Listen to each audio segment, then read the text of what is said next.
안녕하십니까. 역사지정학 여행자 CR의 꿈입니다. 중국 어선들이 서해의 우리 수역에 들어와서 불법 조업을 하는 일은 이제 일상이 되어버렸습니다. 단속하는 우리 측 해경에게 저항해서 배를 충돌시키는 일 역시 널리 있는 일이 됐습니다. 언젠가는 단속하는 해경을 살해하기조차 했습니다. 제주도의 한 식당에서는 중국 단체 관광객들이 마켓에서 사온 술을 식당 안에서 마셨습니다. 식당 주인이 그러면 안 된다고 제지하자 중국 관광객들이 단체로 식당 주인을 두들겨 패서 큰 부상을 입힌 적도 있었습니다. 근데 이런 일들이 우리나라를 만만하게 봐서 한국인들만을 대상으로 저지른 일이 아닙니다. 타국의 공권력을 깔보고 자신들이 하고 싶은 대로 하는 스스로 신형 양대 강국임을 자처하고 대국의 인민임을 자부하는 중국인들의 일종의 습관입니다. 세계 각국에서 공권력과 충돌합니다. 프랑스 파리에서는 가정폭력 신고를 받고 출동한 경찰에게 칼을 들고 저항했습니다. 경찰이 총으로 쐈습니다. 죽었습니다. 그러자 프랑스에 살고 있던 중국인들이 단체로 폭동을 일으켰습니다. 10여 년 전에는 이탈리아 밀라노에서 한 중국인 여성이 불법 주차를 하다가 경찰에게 단속됐습니다. 그 여성은 경찰에게 항의하면서 경찰에게 막 주먹질을 했습니다. 경찰은 당연히 그녀를 체포했습니다. 수갑을 채웠습니다. 그런데 그런 일이 벌어졌던 곳이 밀라노의 차이나타운 지역이었습니다. 갑자기 중국인들이 때로 몰려 나오기 시작했습니다. 그리고는 중국인을 탄압한다 그러면서 폭동을 일으켰습니다. 중국인들의 횡포가 유럽에서 이 정도인데 만만한 국가인 아시아와 아프리카의 개발도상국에서는 오죽하겠습니까? 정말 해당 국가의 공권력을 우습게 하는 행동들을 비일비재하게 연출하고 있습니다. 그런 이제 대표적인 사례가 2008년 베이징 올림픽 성화 봉송 때였습니다. 그리스에서 채화된 성화는 21개국을 돌아서 베이징으로 이제 들어갔습니다. 그런데 성화가 도착하는 나라마다 크고 작은 문제들을 일으켰습니다. 서구권의 많은 나라들은 성화가 지나가는 길목마다 티베트 독립을 응원하면서 시위하는 사람들이 있었습니다. 산발적으로. 근데 이제 중국인들은 그런 시위대들의 관리를 그 나라의 공권력에 맡기지 않고 중국 국기, 오성홍기라 그러죠. 중국 국기를 든 현지 그 국가의 중국인 거주자나 유학생들이 그 시위대를 막아섰고 급기야는 여러 곳에서 폭력을 행사했습니다. 그런 상황이 가장 심각했던 곳이 우리나라였습니다. 그때 이제 대한민국에서는 성하와 그 주자들의 안전을 고려해서 그 성화 봉송 구간에 1만 명 가까운 경찰들을 배치를 했습니다. 근데 마침내 성화 봉송이 시작되자 티베트 독립을 지지하는 그룹들의 시위도 시작됐습니다. 그러자 어딘가에서부터 갑자기 중국인들과 중국 유학생들이 때를 지어서 몰려왔습니다. 그리고 그 티베트 시위 지지자들한테 마구 말하자면 폭력을 행사했습니다. 경찰이 10,000명이나 있었다 그랬죠. 경찰이 그들 사이를 갈라놓자 그 중국인들은 경찰들한테도 쇠막대기를 휘둘렀고 돌과 막 쇠 공구 같은 걸 던지면서 온갖 위험한 물건을 던져가지고 여러 경찰들을 부상을 입혔습니다. 그리고 그 일대를 지나가던 보통 그 한국 사람들한테도 폭력을 행사했습니다. 뭘 봐? 뭐 이런 식이죠. 하여간 그날 그 수많은 한국 사람들이 자국의 수도 한복판에서 자국 공권력이 지켜보는 와중에서 흠씬 두들겨 맞는 그런 장면이 많이 목격됐습니다. 2008년 베이징 올림픽 성화 봉송. 나중에 알려진 바에 따르면 그때 이제 중국 유학생들은 몇 주일 전부터 폭력 시위 예행 연습을 했답니다. 그리고 중국에서도 이제 국기하고 옷을 지원받은 그 수천 명의 학생들이 입국을 했다고 합니다. 정말 황당한 일이었습니다. 근데 재벌은 개 못 줍니다. 지난 2019년 2월 필리핀에서는 그 대국 국민으로서의 자부심이 지나쳤던 20대 초반의 중국인 여대생이 또 엄청난 막장짓을 저지르는 바람에 세계적으로 큰 화제가 된 적이 있습니다. 그 음료수가 담긴 플라스틱 컵을 들고 도시철도를 타려고 하던 그 23살의 여대생을 현지 경찰이 막았었습니다. 그 경찰관은 그 여대생에게 도시철도에는 액체류를 들고 들어갈 수 없다. 음료수를 다 마시고 타거나 버리고 들어가라. 이렇게 말했습니다. 실제로 이제 필리핀 도시철도는 잦은 폭탄 테러 위협 때문에 반군들도 많죠. 그래서 액체류 반입을 금지하고 있습니다. 그런데 이제 그 여대생은 갑자기 발작을 일으켰습니다. 음료수가 담긴 컵을 경찰한테 던지면서 중국말로 고래고래 고함을 질러댔습니다. 그 필리핀 경찰의 옷은 온통 그 두유 푸딩으로 범벅이 됐습니다. 여대생은 공무집행 방해 혐의 등으로 체포됐다가 결국 필리핀에서 추방됐습니다. 저는 지난 강의의 끝부분에 중국인들의 공중도덕 불감증과 관련해서 중국 정부가 방조 내지는 조장하는 느낌이 있다고 말씀드린 바 있습니다. 그렇게 생각하는 이유는 간단합니다. 중국 정부가 도대체 대책을 세우려고 하지 않기 때문입니다. 사실 이제 이런 문제들은 중국 정부가 공적인 일이든 사적인 일이든 해외를 나가는 사람한테 처음으로 해외를 나가는 사람들을 대상으로 한두 시간만이라도 소양교육 같은 걸 시키면 훨씬 좋아질 문제입니다. 해외에서 이런 짓을 하면 나라의 창피다. 한족의 이미지를 먹칠하는 것이다. 이렇게 교육을 시키면은 지난주에 말씀드렸던 프랑크푸르트의 의류 매장에 나붙었던 그런 종류의 포스터가 붙지 않을 것입니다. 실내에서 가래침을 뱉지 마라. 이런 건 정말 말도 안 되는 이야기잖아요. 근데 만약 그렇게 중국 정부 교육을 시켰는데도 안 된다. 그러면 중국이 정말 잘하는 방법, 끔찍하도록 무서운 처벌을 내리는 겁니다. 일벌 100개로 몇 명한테만 처벌을 해도 중국 사람들은 자기 나라의 벌이 무서워서라도 이처럼 이제 막무가내의 터무니없는 행동을 하기는 어려울 겁니다. 근데 중국은 이런 문제에서만큼은 정말 인권 국가입니다. 간섭을 안 합니다, 그냥. 대국 국민들이 소국에 놀러 가서 객기를 좀 부릴 수도 있지. 그런 걸 나라가 어떻게 일일이 간섭하느냐, 어떻게 일일이 단속하겠느냐, 그런 자세입니다. 하여간 중국은 이제 공산주의라는 체제에 도전하는 행위, 또 현재의 집권자에게 도전하는 것, 그것을 제외하고는 공중도덕 정도 어기는 것, 특히 이제 자국민이 해외에 나가서 좀 잘못을 하는 것, 그거는 이제 국민의 길을 살려준다. 그런 자세와 그런 태도로 국민들한테, 자국민들한테, 인민들에게 중국이 최고라는 그 헛된 망상의 애국주의를 고취시키기 위해서 일체 아무런 제재도 가하지 않고 있는 것 같다. 그게 제 생각입니다. 사실 중국은 권력자가 시키면은 무조건 예스를 하는 오랜 전통을 갖고 있습니다. 특히 이제 몽골족인 원나라가 이제 중국을 다스릴 때는 정말 찍소리조차 내지 못했습니다. 원나라의 신분제는 4등급제였습니다. 지배민족인 몽골족이 최상위에 포진했습니다.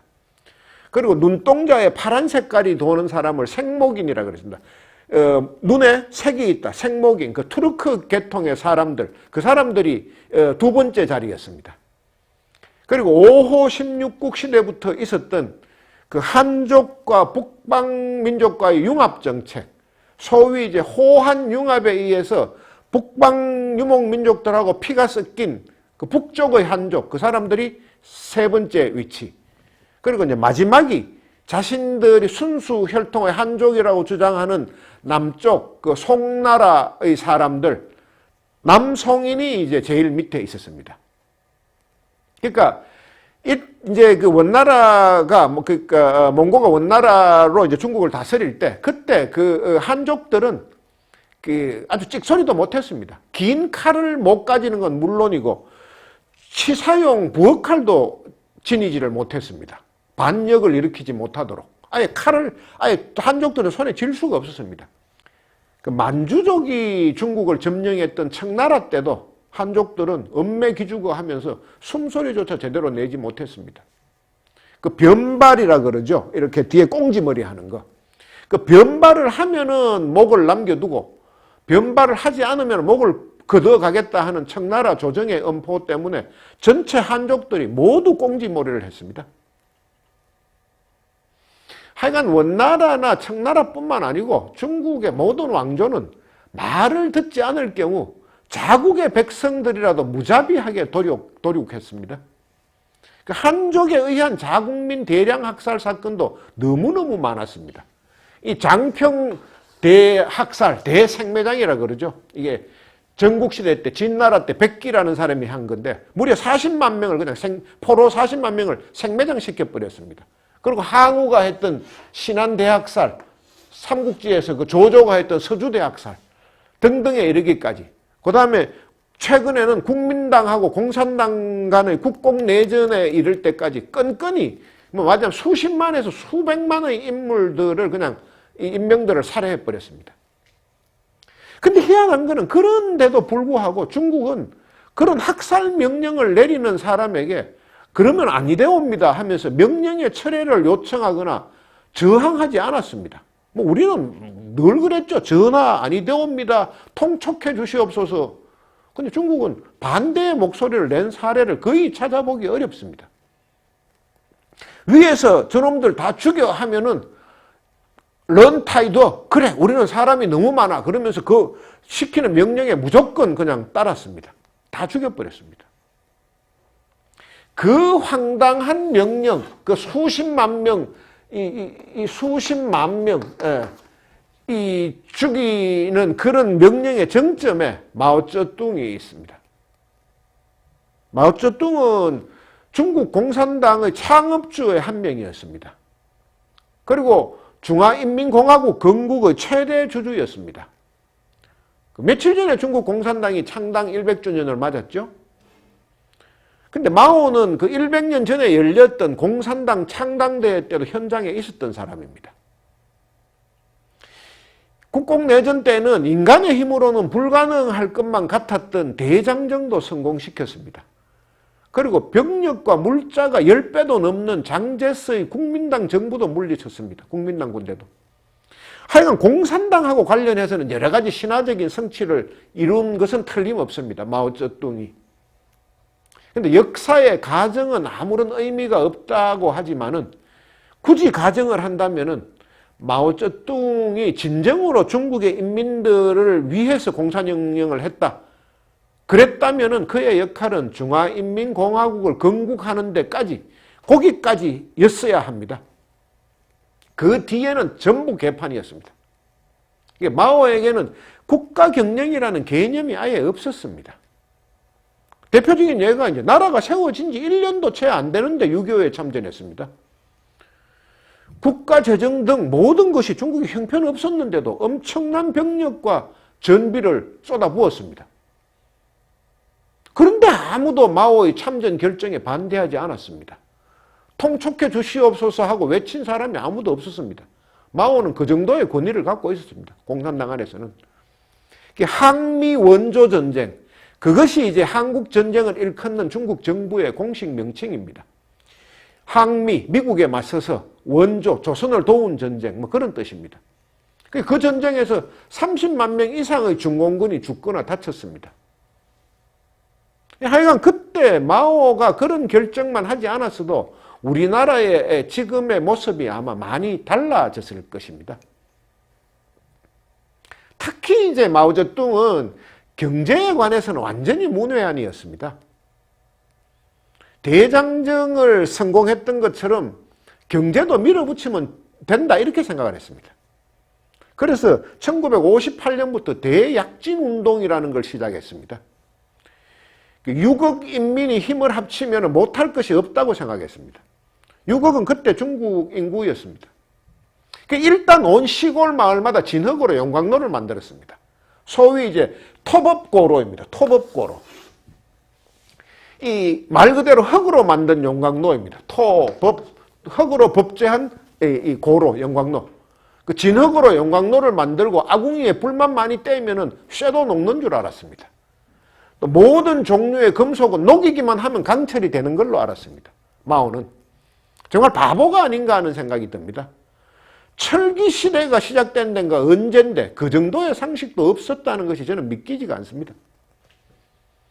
근데 마오의 그걸 말리기는커녕 마을마다 공산당 간부들끼리 철 생산량 경쟁이 붙었습니다. 그 마오에게 잘 보여서 출세하기 위해서였습니다. 근데 원료로 쓸 철광석이 태부족이었습니다. 없었습니다. 그래서 집집마다 있던 쇠붙이는 다 걷어갔습니다. 농기구는 물론이고 나중에는 식기하고 수저까지 몽땅 걷어갔습니다. 밥은 다 같이 모여서 인민공사 식당에 가서 먹으면 되니까 집안에 식기나 수저가 있을 필요가 없다. 뭐 이러면서 가져가 버렸습니다. 그리고 토법고로에 이제 불을 뗄 연료도 필요했습니다. 그래서 산에 나무를 마구잡이로 벌목했습니다. 그래도 안 되니까 나중에는 집배 문짝까지 다 떼어갔습니다. 근데 결국은 강철은 만들지 못했습니다. 그 졸지에 사람들이 제법 살고 있던 그 촌락 인근의 모든 산들은 민둥산이 되고 말았습니다. 비만 오면은 말하자면 홍수, 산사태 피해가 났습니다. 대약진 운동하면은 반드시 따라 나오는 에피소드가 있습니다. 제4해 운동입니다. 제4해, 이 4가지 해로운 걸 제거한다. 그게 이제 제4해입니다. 4가지 해로운 게 뭐냐? 인간에게 해를 끼치는 4가지 동물과 곤충을 제거한다. 이런 캠페인인데 그 4가지가 파리, 모기, 쥐, 참새입니다. 파리하고 모기하고 쥐는 뭐 환경위생상 당연히 박멸하는 것이 옳지만은 참새가 꼽힌 거는 참 의외였습니다. 어느 날 이제 마오가 농가 시찰을 나갔다가 나락을 까먹는 참새를 보게 됐습니다.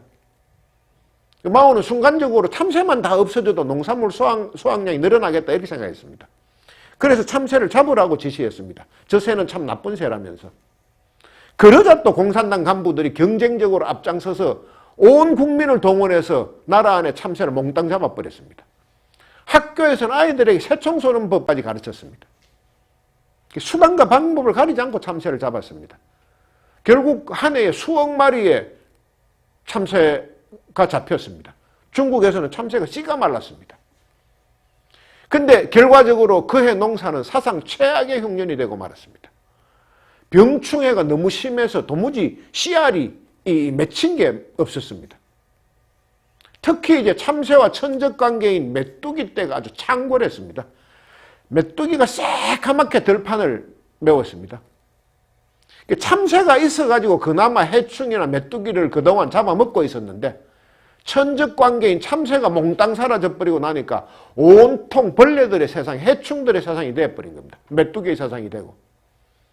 중국은 그 이듬해는 할 수 없이 이제 러시아로부터 수십만 마리의 그 참새를 수입했습니다. 하여간 그런저런 삽질의 결과로 인해 가지고 수천만 명의 중국인이 죽었습니다. 통계마다 조금씩 다르긴 하지만 최소 3천만, 최대 5천만 정도로 추산을 합니다. 하여간 3천만에서 5천만 그 사이 대부분이 굶어 죽거나 영양실조의 합병증으로 죽었습니다. 그래서 마오쩌둥은 할 수 없이 자신의 권력의 일부를 내놓았습니다. 국가주석직에서 스스로 내려왔습니다. 근데 내려오면서 생각했습니다. 인민들이나 당 간부들이 곧 자신을 찾아줄 것이라고. 근데 아니었습니다. 그 자신의 권력 일부를 나눠 가진 사람들이 일을 너무 잘했습니다. 류사오치, 유속이라고 합니다. 덩샤오핑, 덩소평이고 그 사람들이 대표적인 인물입니다. 둘 다 유학파 출신입니다. 류사오치는 젊은 시절 러시아 유학을 다녀왔고 덩샤오핑은 16살에 프랑스에 유학을 갔던 인물입니다. 마오는 갑자기 마음이 너무 급해졌습니다. 아, 이러다가 내가 영영 쫓겨나는 건 아닌가? 인민들이 나를 잊어버리는 것은 아닌가? 혹시 내가 죽고 나면 소련의 스탈린처럼 격하운동의 대상이 되는 건 아닌가? 등등 걱정이 태산 같아졌습니다. 반전을 모색해야 됐습니다. 그래서 아직 자신의 영향력이 남아있을 때 또 한 번의 성부수를 띄웠습니다. 그것이 바로 문화혁명입니다. 그 문화혁명의 요지는 지난 시간에 말씀드린 바 있습니다.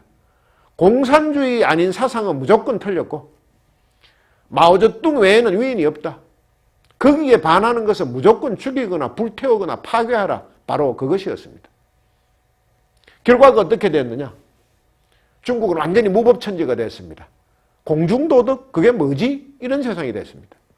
제자들이 스승을 조리돌림시키는 것은 기본이고 모든 아랫사람이 모든 윗사람을 권위 있는 사람들을 그 자리에서 끌어내렸습니다. 평소에 감정이 있던 사람은 어떤 누명을 씌워서라도 인민재판에 회부했습니다. 지식인, 지주, 고위직 등등은 그 자리에 있다는 이유만으로 죄가 됐습니다. 소위 사회 지도급 인사들이죠. 너 왜 우리를 지도했어? 이렇게 되는 겁니다. 급기야는 부모까지도 반동이라면서 공개 재판에 세우고 엄청난 폭력을 행사했습니다. 그 시진핑과 숙적이었던 보시라이는 자기 아버지 보이보를 때리고 발길로 걷어차서 아버지의 갈비뼈를 부러뜨렸다고 제가 지난번 다른 강의 때 말씀드린 바 있습니다. 하여간 문혁 시기에도 엄청나게 많은 사람들이 죽어갔습니다. 그 호남성이죠. 거기 다오현이라는 곳에서는 대지주와 분홍 등 이른바 흑오류, 그러니까 나쁜 5가지 종류의 사람들, 그 가족들 9,000명 이상이 집단 살해됐습니다. 1984년에 중국 정부는 그 문혁 기간 동안에 비자연적인 사망자 숫자, 뭔가 이상한 문혁에 휘말려서 죽은 사람이 172만 8천 명에 달한다고 발표했습니다. 중국 정부에서 이 정도 숫자를 내놓은 겁니다. 하여간 중국은 죽었다 하면 100만, 1000만 이런 단위입니다. 런타이드, 사람이 너무 많아. 하여간 마오는 대약진 운동으로 자기가 실패해서 궁지에 몰리자 그 문화 대혁명이라는 그 정치 투쟁으로 그걸 극복하려고 했습니다. 어른들 시키면 잘 안 되니까 홍위병이라는 이름의 중고등학생 수백만 명을 동원해서 폭력과 살인, 유혈로서 반대파들의 입을 막아버린 겁니다. 그게 1966년부터 시작돼서 마오쩌둥이 죽을 때까지 1976년까지 10년간 계속됐습니다. 그 10년 동안 중국은 경제활동은 물론이고 교육이 전혀 이루어지지 않았습니다. 그런데 이제 마오가 죽자 등소평이 돌아왔습니다. 마오는 자신보다 똑똑한 사람, 잘난 사람은 어떻게든 죽였는데 등소평 하나만큼은 어쩐 일인지 살려뒀습니다. 정말 운명이라고 밖에 할 수 없습니다. 근데 바로 그 돌아온 덩샤오핑이 숨이 끊어지려고 하는 중국을 인공호흡을 통해서 살려냈습니다. 검은 고양이든 흰 고양이든 쥐만 잘 잡으면 된다 하는 흑묘, 백묘론을 설파했습니다. 검은 고양이든 흰 고양이든 쥐만 잘 잡으면 된다. 자본주의든 공산주의든 상관없이 중국 인민을 잘 살게 하면 그게 최고라고 말했습니다. 또 부유해질 수 있는 사람부터 먼저 부유해지라. 공산당이라고 다 같이 갈 수는 없다. 빨리 능력 있는 사람부터 빨리 부유해져라. 파이를 키우자. 이런 이야기였습니다. 그걸 선부론이라고 합니다. 그리고 이 덩샤오핑은 세계 각국을 돌면서 화교들에게 중국에 대한 투자를 아주 간곡하게 부탁을 했습니다. 갑작스런 체제가 변화해서 원금을 떼이게 만드는 경우, 그런 경우는 절대 없다고 굳은 약속을 했습니다. 그리고 이제 도광양회, 절부당두 이런 것도 장쩌민 등등 후임자들한테 유언처럼 간곡하게 당부했습니다. 이 도광양회는 숨어서 힘을 키우라는 뜻이고, 그러니까 주목받지 말라는 뜻입니다. 또 절부당두는 절대로 우두머리가 되지 말라는 뜻입니다. 앞장서면 남의 공격이 표적이 된다. 이런 뜻이었습니다. 그리고 이제 또 시진핑이 아니죠. 덩소평은 차기 지도자를 미리 공표한다는 그 격대 지정. 그 다음에 67세까지는 공산당 상무위원이 될 수 있어도 68세가 되면은 상무위원이 될 수 없다는 칠상파라. 이제 그런 것도 다 덩소평이 만드는 겁니다. 그게 이제 중국 정치 환경의 갑작스런 변화를 막기 위한 어떤 잠규칙이었습니다. 잠정적인 규칙. 근데 지금 시진핑이 이걸 다 엎어버렸죠. 한마디로 덩소평은 현대 중국의 설계자였습니다. 신이 중국에게 준 마지막 선물이라는 생각이 들 정도입니다. 그런데 덩샤오핑도 한 가지 사건에 있어서는 책임을 면하기 어렵습니다. 바로 천안문 사태입니다. 천안문 사태는 이제 1989년 6월 4일 새벽에 북경의 이제 천안문 광장에서 일어난 사건인데 중국의 민주화 시위에 대한 유혈 진압 사태를 말합니다. 1977년에 등소평이 집권한 후부터 중국은 발전 일로의 길을 걸었습니다. 이게 1989년이니까 10여 년 동안 계속 발전했습니다. 비약적인 발전을 했습니다. 그러니까 이제 인민들도 슬슬 체제 변화에 대한 요구를 하기 시작했습니다. 그러던 차에 1989년 4월에 평소 학생들의 민주화 요구에 굉장히 우호적이던 호요방 전 총서기가 사망했습니다. 학생들의 실망과 슬픔이 컸습니다. 아주. 학생들은 천안문 광장에 모여서 그 호요방을 추모했습니다. 근데 호요방과 비슷한 노선을 택했던, 그러니까 학생들의 요구를 많이 들어주던 자오쩌양이라는 총서기가 있었는데 갑자기 그 사람이 실각했습니다. 그러자 학생들이 흥분하기 시작했습니다. 그 천안문에 모이는 학생들의 숫자가 점점 늘어났습니다. 5월 중순에는 마침내 수십만 명으로 불어났습니다. 그리고 시위가 매일 벌어졌고 밤낮 없이 계속 벌어졌습니다. 그러던 차에 중국 정부가 6월 4일 날 새벽에 군대를 투입했습니다. 전격적인 강제 해산을 집행해버린 겁니다. 천안문 광장에서 밤을 새던 학생들을 그냥 땡거로 밀어버렸습니다. 그날 몇 명이 죽었는지는 아무도 모릅니다. 중국 역사상에는 천안문을 거론하는 것 자체가 금기로 되어 있고 어떤 신문에서도 그 단어 자체를 쓸 수가 없습니다. 그런데 최소 몇천 명이 죽었다는 설이 지배적입니다. 10,000명까지도 봅니다. 덩샤오핑한테 그날 사태의 최종 책임이 있습니다. 그때 덩샤오핑인 중국 인민해방군을 지휘하는 중앙군사위원회 주석이었습니다.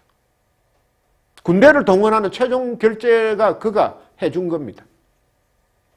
하여간 그 천안문 사태는 전개 과정은 한국의 그 87년 6월 항쟁을 많이 닮았고 그 결과는 1980년의 광주 민주화 운동하고 굉장히 유사했습니다.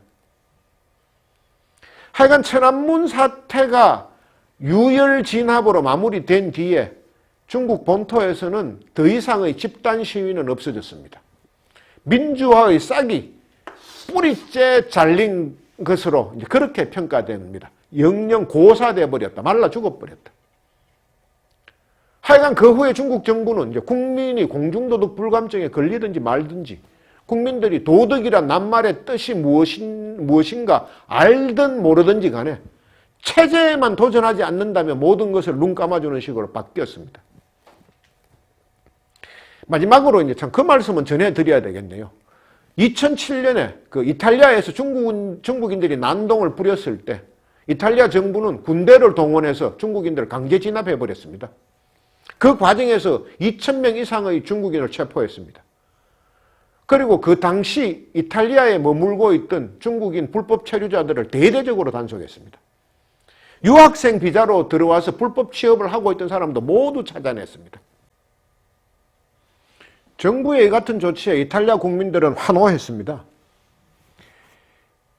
이탈리아 중국인들은 갑자기 얌전해져 버렸습니다. 아무 말도 하지 않았습니다. 우리도 타산지석의 교훈으로 삼을 만합니다. 오늘은 여기까지입니다. 다음 시간은 10개의 키워드로 분석한 중국 문화사 두 번째 단어 식탐에 대해서 말씀드리겠습니다. 감사합니다.